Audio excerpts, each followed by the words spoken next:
All right, we're back at it with the Costello Coaching Podcast. I'm Tommy Costello coming at you with a solo episode today. Today, there are three main components that we're going to be looking at. Number one is going to be your inner genius. Number two is owning your future. And number three is leading your own life. I'm going to start today with a quote from Nelson Mandela on power. Our deepest fear is not that we are inadequate. Our deepest fear is that we are powerful beyond measure. It is our light, not our darkness, that is most frightening to us. We ask ourselves, who am I to be brilliant, gorgeous, talented, fabulous? Actually, who are you not to be? You are a child of God. Your playing small does not serve the world. There is nothing enlightened about shrinking so that other people won't feel insecure around you. We are all meant to shine as children do. We were born to make manifest the glory of God that is within us. It is not just in some of us, it's in everyone. And as we let our own light shine, we unconsciously give other people permission to do the same. As we are liberated from our own fear, our presence automatically liberates others. Nelson Mandela. This was part of his passage of his 1994 inaugural address. Now, that is powerful, and it hits at my deepest core for what I do, not only for a living, not only for why I started this business, but I take it personally to help people shine their inner genius. And the business that I've created is aimed at doing that for myself. I believe that we all have been blessed with the ability to shine and to embrace what we're great at. And some people tend to drift away from that. We've all been given gifts. My dad would always say that, maybe he was given 8 blessings by God and you're given 2. But if you only use one and the man who was given 2 uses both, he's better than you. And that's true. Now, a lot of times people have fear in going after what they want. And this can happen on a micro level and a macro level. So the macro level being maybe you have huge aspirations to do something really significant with your life, whether that be in athletics, business, relationally. You may have massive aspirations. But sometimes people are held back because they don't know how to own their own future. Now, what do I mean by that? Owning your own future. A lot of times people are owned by others, but more importantly, their future is owned by others. And what I mean by that is sometimes a spouse can own your future and dictate what you're going to be doing. Sometimes a boss can dictate what your future is. Sometimes a mentor, sometimes a coach, sometimes a team. And a lot of times people's anxiety and fear are derived in the fact that they don't own their own future. Now, let me get a little bit more tactical with this. If you're going to own your own future, it could start as small as planning your day. Now, by owning my own business, I have complete command over my future. Now, I have an obligation to fulfill the service that I have aligned with my clientele, and I hold that with high honor. And I acknowledge the fact that I have to give everything that I possibly can to the people who are asking for my service and also paying for my service. But at the end of the day, I still dictate where I'm going to be and what I'm going to do. Now, if you don't own your own schedule and you work for somebody, what you'd have to really strategize is time blocking time, not only for yourself, but where your improvement is going to go so that you can gain more traction on what you're going to do with your day. So on a very small scale, small level, maybe owning your morning. And a lot of people talk about morning routines, but owning your own morning dictates how you're going to own your day. So if you have to be at work or at your first place at 8 a.m., for example, a lot of times people are obligated to others at 8 a.m. So someone else is owning their future at that point. So if they make the decision to wake up at 7, get in a scramble, rush over to be there at 8 a.m., from 7 to 8, there was nothing done that was driving you away from anxiety and fear. You were literally driving yourself towards it. So you weren't owning your own future. But if you got up at 6 and you got yourself together and you dictated and you dedicated what you're going to be doing for that day and did something for yourself, you automatically owned that hour. Now, when you own time and you own your own future, what happens is the anxiety and fear dwindles down. So for myself, I can have clear aspirations in where I want to be in a month, where I want to be in 6 months, where I want to be in 12, 36 months, 10 years, because I own my calendar. I explained this to a high school athlete, and it really made clear sense to him. And I think it can make clear sense to everyone So he shared with me that, all right, I'm going into my senior year of high school. My school schedule is going to be very light. I'm obligated from 7 a.m. to 12 p.m. I got this option to do a senior schedule, and I took it, or I can get out of class early. And he has big goals associated with his career in baseball. He wants to be a college baseball player, trying to get some scholarships and make something work for him. Now, I asked him, I said, what are you going to be doing to work towards that goal with that 7 to 12 obligation? He said, what do you mean? I said, well, very easily, you're going to wake up at 6, and you're probably going to rush off to school to make it to the first period by 7 a.m. Now, what happens there? Does he own his diet at that point? And I asked him, would you own your diet if you were rushing off? So what if you woke up at 5:30, you had that extra 30 minutes to own that morning and make sure you got in enough calories to make sure you're gaining weight? So rather than getting up at 6 and hurrying off to the 7 a.m. class, get up at 5:30, you own your morning, you own the food that you're going to intake. Now, you have an obligation to fulfill, just like if you have a job. 7 to 12, you got to be a great student, you got to be present, you got to be kind to others, you got to be there to learn and grow. So from 7 to 12, you have an automatic obligation. I said, now, what if you didn't have anything planned from 12 to 4 o'clock when practice starts? What would happen? He said, I don't know. I said, well, let me explain what could very easily happen. 12 o'clock, you get out of class, you don't really have anywhere to be, so you start hanging out, chit-chatting, doing this and that, and by the time it's already 12:45.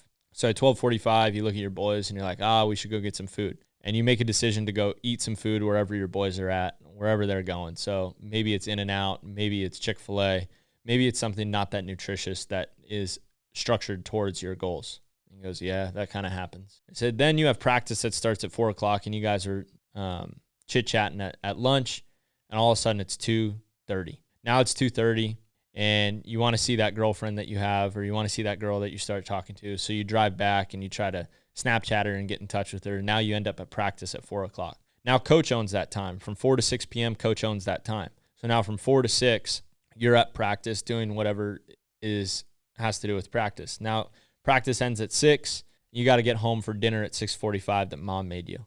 Now you get home at 6:45 and you have dinner with your family for 45 minutes to an hour. Now it's 7:45 and now you have homework to do and you got to do homework, and all of a sudden you do your homework for an hour and a half, 2 hours, and it's 9:45 at night. You turn on Netflix, you watch that for an hour, and now it's 11 p.m. and you're getting to bed. And what did you really accomplish? And he looked at me and he goes, wow, that happens to me all the time. I said, yeah, that's very easy to happen. There's nothing wrong with that, but you have massive goals, so that's going to require massive action. You're not owning your future. After school, your friends are owning your future. Then poor lunch is owning your future because that's not nourishing you towards your goals. Then your coach is owning your future. Then your mom and dad are owning your future because you got to be there for dinner. Then your teachers are owning your future because you got to do the homework. So where are you taking accountability for where you're going in this world? I said, let's make some small adjustments to that day. You wake up 30 minutes early, like discussed previously, and you own your morning. You have a great breakfast. You get enough calories for what you need. Obviously, I'm talking about a guy who needs to gain weight. Gets out of class at 12 o'clock. You know exactly what you got to eat. So at 12:15, you're consuming the calories that you need to consume. And then right at 1 o'clock, you have a scheduled workout that you scheduled a month in advance. You know that Monday through Friday, I work out at 1 p.m. You get a great lift in from 1 to 2 p.m. You eat again because you're hungry from training. So all of a sudden, you got enough calories. Now it's 2:30. You shower off. You go home. You get a little bit of homework done, maybe from 3 to 3:30, and you head over to the practice field. So now you've gotten 30 minutes of homework done. It's 4 o'clock. You show up, you put in all your work for practice. Now you have an extra 30 minutes after practice to do any extra work that you needed associated with your career. Now it's 6:30. You get home for a 6:45 dinner. You have dinner with your family from 6:45 to 7:30. You finish your hour of homework. Now it's 8:30. Now you have plenty of time to watch a show, plan for the next day, and it's 10 p.m. and you're getting to bed and you're getting an extra hour of sleep, and then you're waking up the next day and doing it again. Now, after one day, maybe it doesn't make that big of an impact. After 1 week, maybe it doesn't even make that big of an impact. I said, but over 4 months, if you got 4 months of workouts, if you got 4 months of great eating habits for a day, if you got 4 months of great sleep, what could that do for your future? And all of a sudden, he really understood what I was talking about. So he was owning his future by dictating his schedule. Now, he has obligations. He had 8 hours of obligation in that schedule, just like Many of you might have 8 hours of obligation to your boss, but that does not mean that you cannot own your future. Maybe one day you can get out of working for somebody and can get towards completely dictating your schedule if you build these habits and routines. And it works in any area of life: sports, business, relationships. Setting a clear schedule and identifying what needs to be accomplished and staying disciplined to that is really a path towards freedom. Having discipline is a path towards freedom. Lastly, leading your own life. Many times we're led by others and others dictate where our life is going. So back to the Nelson Mandela quote. I want to go to the top of this. Our deepest fear is not that we are inadequate. Our deepest fear is that we are powerful beyond measure. Now, what does he mean by that? He means that deep down, we truly know we can accomplish. Every single one of us were once a kid that had big dreams and big aspirations. And then somehow along the journey, people convinced us that we weren't worthy of it. And then we ended up convincing ourselves of it. And that's okay. That's okay. That's real. That happens. That's the truth. But at some point, I hope that you go through some inner work and understand where you can go with your life and what you can really accomplish. Because the truth is that we are powerful beyond measure. We do have the power to create the future that we want. We don't have to be led by others and told what we're going to be and how we're going to do it. It is our light, not our darkness, that most frightens us. What does he mean by that? He means that it's not our darkest moments. It's what it's going to make, what it takes to become that light, what it takes to shine my inner genius. That's scary. It's not comfortable getting on camera and opening up about things. It's not comfortable getting on a podcast and sharing deep-rooted information. Now, I know that's part of the process in which to serve as many people as I want to serve. And when I look at my mission, it aligns with what I want to do. So it's not my darkest moments that I'm most afraid of, but sometimes for people, it's their greatest abilities, and going after your greatest abilities are the most challenging things to do. We ask ourselves, who am I to be brilliant, gorgeous, talented, and fabulous? Sometimes we look at these people that we're so impressed with and our idols and people that are out in society crushing it and killing it. And we think, man, there's no way I can do what they're doing. But the truth is, you really can. And the coolest part about that is we have 40 trillion cells in our body, and they don't know how to interpret. They just do as they're told. So the old saying, if you can, you can, and you can't, is true, because what you tell the cells, they do. So as crazy as it sounds, if we got 40 trillion cells all on the same page working with synergy together towards a goal, and we continue to feed that and feed it and feed it and feed it and feed it, you could really become something special. So we ask ourselves, who am I to be brilliant, gorgeous, talented, and fabulous? You should embrace it. You are built to do that. And you are a child of God. I have a strong faith, a deep-rooted faith. You are a child of God. God did not put you on this earth to be something less of significant. You were put on this earth to be significant, to make an impact, to do something special. And in my belief, if I do not live up to what God was blessed me with in my life, I did a disservice. I want to look at that person when my day comes and know that I left everything out there in this world that I was blessed with, because that was my service to God. He put me on this earth. He gave me all this ability and opportunity, and it's my job to shine that light. There is nothing enlightened about shrinking so that other people won't feel insecure around you. A lot of times this happens, especially with young adults. They try to just go with their friends and go with their pack and not stand out. And that's easy to do, and that makes sense. That protects and saves you. But that's coming from a place of fear, anxiety, trying to survive rather than trying to thrive. If you're thriving, you're standing out from the pack. It does not mean that you are not humble. It does not mean that you are boasting about your ability. It just means that you are letting your natural genius shine. We're all meant to shine as children. And when children are just their unique self, they have an amazing impact. My goddaughter is in town right now, and she has the sweetest little smile. She's 10 months old now. And she's just starting to say mama and dada and clap and dance. And we all gather around, and the simplest things that she does makes us so happy, because we're seeing that this child of God is doing it. She's in the world embracing herself and feeling the energy around her. And she smiles and enjoys the simplest things in life.